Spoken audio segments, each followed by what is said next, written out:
Hello বন্ধুরা, সবাইকে welcome আমার আরেকটা ছোট্ট নতুন মিনি ব্লগে। আর এই ব্লগটা হচ্ছে আমার জিরাটের সেকেন্ড পার্ট, তাই যারা ফার্স্ট পার্টটা দেখোনি গিয়ে দেখে এসো। আর আজকে আমরা চলে এসেছি মায়াপুর স্কন টেম্পলে। অনেক দিন আগের থেকে আমার এই মন্দিরে আসার ইচ্ছা ছিল, আজ আমার মনের ইচ্ছা পূরণ হয়েছে। তাই প্রথমেই গদা ভবন থেকে আমরা নিয়ে নিলাম প্রসাদের কুপন, পার হেড 80 টাকা করে।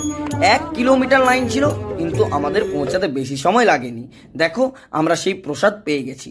এত সুন্দর আর একটা টেস্টি প্রসাদ, জাস্ট কথার বাইরে। দিয়ে আমরা স্কন টেম্পলের প্রত্যেকটা গার্ডেন, প্রত্যেকটা মন্দির এক এক করে ঘুরতে লাগলাম। নিজের বাড়ির জন্য কিছুগুলো প্রসাদ আর জিনিস কিনলাম। দিয়ে সন্ধেবেলায় দেখলাম এইরকম স্কন টেম্পলের একটা ভব্য আরতি, যেটা দেখে আমার মন প্রাণ একেবারে ভরে গেছে। তোমরা যারা স্কন টেম্পল যাওয়ার একদম চিন্তা ভাবনা করে রেখেছো, এই আরতিটা একদম মিস করবে না। এটা তোমরা দেখেই এসো। চলো, হরে